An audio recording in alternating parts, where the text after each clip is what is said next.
On n'écrit pas, on ne parle pas dans le désert. Ainsi, puisque c'est là ce que veut l'écrivain, nous dirons que l'écrivain est, une fois pour toutes, s'il est vraiment un écrivain, responsable de la liberté humaine. Mais alors, ici, nous abordons des problèmes beaucoup plus concrets et beaucoup plus difficiles. Est-ce qu'il ne va pas convenir, dans ce cas, qu'il soit un clerc, comme veut M. Benda, et qu'il reflète, sans entrer dans la mêlée, parce que la mêlée est toujours injuste, des idées de bien éternel, de justice éternelle, de vrai, de vérité éternelle? Est-ce qu'il trahit, s'il parle des nazis, de l'Espagne, de la résistance, des pays opprimés, de la question juive, du prolétariat, de la guerre qui vient? Est-ce qu'il est simplement le gardien des valeurs éternelles? Il faut répondre que non. On n'est pas d'abord le gardien des valeurs éternelles. Car la liberté est concrète. Quand je dis qu'un livre est un appel à la liberté, il ne s'agit pas d'un appel à une liberté abstraite qui n'ait aucun sens, qui soit simplement une sorte de pouvoir métaphysique de l'homme. Celle-là, nous ne la connaissons pas. Nous la trouvons dans des traités de philosophie. Mais il n'y a pas, chez personne, il n'y a le propos direct d'agir en vue de maintenir une liberté absolue, éternelle, incolore. Lorsque nous combattons pour quelque chose, il y a une manière de vouloir cette chose qui est précisément une façon de vouloir implicitement la liberté. On peut lutter simplement pour élever le niveau intellectuel d'un groupe de gens, pour revendiquer, pour ces gens ou pour d'autres, des droits précis. Et en faisant cela, on perpétue, on affirme la liberté humaine. Par contre, si on se borne à écrire sur la liberté en général, on contribue tout simplement, comme je vous le montrerai un peu plus tard, à l'oppression. Car on peut opprimer totalement au nom de la liberté. La liberté se fait au jour le jour et concrètement, dans des actions concrètes où elle est impliquée. Et par conséquent, lorsque nous parlons d'un engagement de l'écrivain et d'une responsabilité de l'écrivain, il ne s'agit pas d'un engagement au nom d'une liberté abstraite. La liberté à laquelle il fait appel quand il écrit, c'est une liberté concrète qui se veut elle-même en voulant quelque chose de concret. C'est à une indignation à propos d'une chose concrète, c'est à une volonté de changer concrète qu'il fait appel. Et pour bien comprendre ce que je viens de vous dire, il faut entrer un peu dans des considérations historiques. Parce que, au fond, en dehors de ce que je vous ai dit tout à l'heure, c'est-à-dire que l'essence de la littérature est de maintenir la liberté, il n'y a pas de problème a priori de la responsabilité de l'écrivain. Elle change suivant les époques. Si vous voulez, ce n'est pas seulement l'écrivain qui est responsable de son degré de responsabilité, c'est aussi la société dans laquelle il se trouve. Un écrivain au XVIIIe siècle, au XVe, n'est pas responsable comme un écrivain au XXe. Il y a eu une époque, qui est le Moyen-Âge, par exemple, où, en effet, l'écrivain pouvait contempler le bien éternel, ou pouvait avoir l'illusion de contempler le bien éternel. Pourquoi? Parce que la solidarité entre les groupes sociaux était faible. Parce qu'on pouvait concevoir une petite communauté vivant d'une manière relativement isolée. Et par conséquent, on pouvait concevoir une cléricature. Parce que les ouvrages étaient peu lus, sauf parmi une élite. Et cette élite avait déjà une idéologie faite. qui était l'idéologie chrétienne. Et parce qu'en plus, il y avait un pouvoir fixe, l'Église ou la monarchie, solide, qui maintenait cette idéologie. Plus l'idéologie est forte dans les classes dirigeantes, moins l'écrivain, qui est toujours en liaison avec les classes dirigeantes, a de responsabilité. Plus il a tendance à être simplement le gardien de cette idéologie. Et comme cette idéologie se donne toujours pour éternelle, c'est une démystification, il est bien évident qu'il va être contemplateur de valeurs éternelles. Donc, l'écrivain, à certaines époques, comme celle que je vous ai dit, se bornait en apparence à restituer les valeurs et l'idéologie des classes, à ce moment-là, dirigeantes. Mais cependant, il les dépassait en tant qu'écrivain, parce qu'il les présentait tout de même à une liberté. Son œuvre était tout de même un constant appel à la liberté humaine, parce que, sans même se rendre compte, implicitement, du fait de les présenter, du fait de les ouvrir à la contemplation, la discussion, du fait de les nommer, il invitait à les dépasser. Parler d'une idéologie comme d'une chose, c'est déjà la dépasser en partie. Vous avez d'autres types d'époques, comme par exemple le XVIIIe siècle, où nous trouvons une liquidation d'idéologie, où nous trouvons une classe qui va en remplacer une autre, une idéologie qui se liquide, et qui se liquide par le moyen de la critique. À ce moment-là, l'écrivain se trouve dans le sens de l'histoire. Son travail de présentation, de critique, de présentation à une liberté des idéologies, va avec le travail de critique qui se fait au sein de la société du fait qu'il y a un déplacement de classe. Et vous savez quelles responsabilités ont eu les écrivains du XVIIIe siècle, comme Rousseau, comme Voltaire. Seulement, c'est à une époque de liquidation. Le XIXe siècle, au contraire, a été la fin de l'apocalypse révolutionnaire, l'apparition d'une nouvelle idéologie, qui est l'idéologie libérale, l'organisation avec des idées, des valeurs que nous connaissons encore, les droits politiques à tous, l'existence d'une élite basée sur le travail et sur l'épargne, le progrès, l'utile. À ce moment, nous retrouvons des écrivains assez égarés, parce que, au lieu d'être en accord avec une classe dont l'idéologie est ferme et stable, comme au Moyen-Âge, au lieu d'être en accord avec une classe qui cherche à monter et à détruire, il est en désaccord avec la classe qu'il produit. Il est en opposition avec cette idéologie. Il est en même temps sans prise aucune sur le prolétariat, où il l'ignore, et ne pouvant donc pas fournir d'idées une classe qui est la sienne et qui a une idéologie stable et constituée, il est repoussé dans la contemplation des valeurs pures, c'est-à-dire précisément dans un appel stérile à la liberté.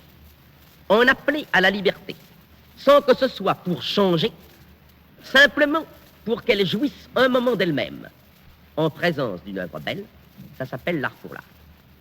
L'art pour l'art, c'est simplement un appel stérile à la liberté. Et cette manière d'en appeler à la liberté créatrice contre l'utile, contre le progrès des machines, contre la classe, c'est une manière d'être à la fois contre la bourgeoisie et attaché matériellement à la bourgeoisie. C'est ce qu'on voit très bien dans la définition, par exemple, du bourgeois de Flaubert. J'appelle bourgeois tout ce qui pense bassement. Quel grand service il rendait à la bourgeoisie. Parce qu'alors, un paysan qui pense bassement est un bourgeois. Et un homme pris pour un bourgeois, mais qui pense noblement, ce n'est plus un bourgeois. Dans ces conditions, nous avons supprimé toutes les définitions normales et nous nous bornons à parler d'une chose qui est sur un plan vague, sur le plan de la moralité pure et lâchée. À ce moment-là, Flaubert peut évidemment être anti-bourgeois, sans nuire le moins du monde à la bourgeoisie. La bourgeoisie est enchantée de payer un écrivain pour qu'on détourne la colère sur son philistinisme, sur son manque d'intelligence ou de goût, alors que la colère pourrait venir tout simplement de l'oppression, ce qui serait quelque chose de beaucoup plus gênant pour elle. De sorte que l'art pour l'art est à la fois la constatation désarmée que l'écrivain n'étant plus en accord avec sa classe, n'est pas non plus en accord avec aucune autre classe, ne peut pas aider les classes, et en même temps une manœuvre de certains groupements dirigeants pour permettre à certaines formules de perdre leur efficacité tout en demeurant. De là, la théorie de l'irresponsabilité de l'écrivain, c'est-à-dire un être qui est libre uniquement pour créer et non pas pour changer, pour créer sur un plan d'innocence. Comme je vous l'ai dit, il n'y a pas de littérature innocente. De même que Saint-Just disait, on ne gouverne pas innocemment, il faut dire, on ne parle pas, on n'écrit pas innocemment. Et il y a une responsabilité de l'écrivain dans le fait qu'il a maintenu trop longtemps, plus qu'il ne pouvait, la position de l'art pour l'art. Aujourd'hui, la situation est tout à fait différente. Parce que, d'abord, il y a écroulement de l'irresponsabilité et de l'art pour l'art. L'Occupation, par exemple, a montré à beaucoup de gens que, précisément, la littérature, aujourd'hui, est liée à la démocratie. Si vous ne pouvez pas écrire librement en vous adressant à des hommes libres, alors vous ne pouvez plus écrire. L'exemple de Drieux dont je vous parlais, comme aussi bien l'exemple des écrivains résistants, vous montre que la littérature est à ce point liée à la démocratie que non seulement il faut qu'elle la défende, mais que quand la démocratie est attaquée par les armes, on défend aussi par les armes la littérature. Donc, vous le voyez, l'attitude d'écrivain exige une certaine société humaine. Elle ne peut pas se faire dans toutes les sociétés. Dans une société d'oppression, il n'y a plus de littérature. Et ce n'est pas un hasard si la littérature allemande nazie ou la littérature italienne fasciste était si mauvaise. En second lieu, il y a un élargissement à l'infini du public, mais en surface, comme vous allez voir. Je vous dis tout à l'heure, un seul monde. Donc, aujourd'hui, on assiste à un phénomène curieux. C'est que des écrivains qui ne méritent pas encore, ou qui ne mériteront peut-être jamais leur réputation, des écrivains dont je suis et dont sont beaucoup d'autres de ma génération, ont déjà un public plus grand que des écrivains du premier ordre n'ont jamais eu au XIXe siècle, par exemple. On rougit d'être traduit à l'étranger quand on pense au petit cercle qui connaissait Baudelaire de son vivant. Mais c'est un phénomène qui ne signifie rien d'autre que ceci. Il y a des journaux, il y a une radio, il y a du cinéma, mais qui en même temps, en élargissant le public, met l'écrivain dans un état de responsabilité beaucoup plus grand. En ce sens qu'il a à connaître de plus de choses et qu'il a à parler de plus de choses. Cependant, l'écrivain reste aujourd'hui issu de la classe bourgeoise, ou en tout cas lu par la classe bourgeoise. Si le mot de classe bourgeoise importune, parce qu'il a un accent politique, disons si vous voulez, par les couches sociales dirigeantes, par les hommes qui ont des professions libérales, par ce qu'on appelle élite éclairée. Il parle aux médecins, aux avocats, aux notaires, aux fonctionnaires, aux instituteurs. Mais ces couches sociales assistent justement aujourd'hui à la liquidation de leur idéologie. Nous n'avons affaire ici, nous avons affaire à une situation paradoxale. Au XVIIIe siècle, l'écrivain parlait pour la classe qui montait, qui était elle-même critique des abus. Au XIXe, l'écrivain, toujours dans ses rapports avec la bourgeoisie, se trouvait exclu à la fois d'un prolétariat qui l'ignorait et d'une classe bourgeoise qui avait une idéologie très ferme et qui ne lui demandait rien, sinon de refléter ce principe ou alors de lui donner de la beauté. Aujourd'hui, ceux qui viennent à l'écrivain, ceux qui écrivent tous les jours à tous les écrivains du monde pour leur demander des conseils, des secours, une idéologie, ce sont encore des bourgeois de bonne volonté, des intellectuels, des gens des professions libérales, qui assistent à la liquidation de l'idéologie bourgeoise, qui savent que le libéralisme a fait son temps, qui voient la doctrine du laisser-faire remplacée partout par du planisme, qui voient l'individualisme remplacé par l'intervention de l'État, qui n'ont plus la même tranquillité en ce qui concerne leur propriété, qui d'ailleurs souvent ont aussi un appauvrissement net de leur propriété. Ces gens qui sont de bonne volonté viennent aux écrivains, mais ce sont encore des bourgeois.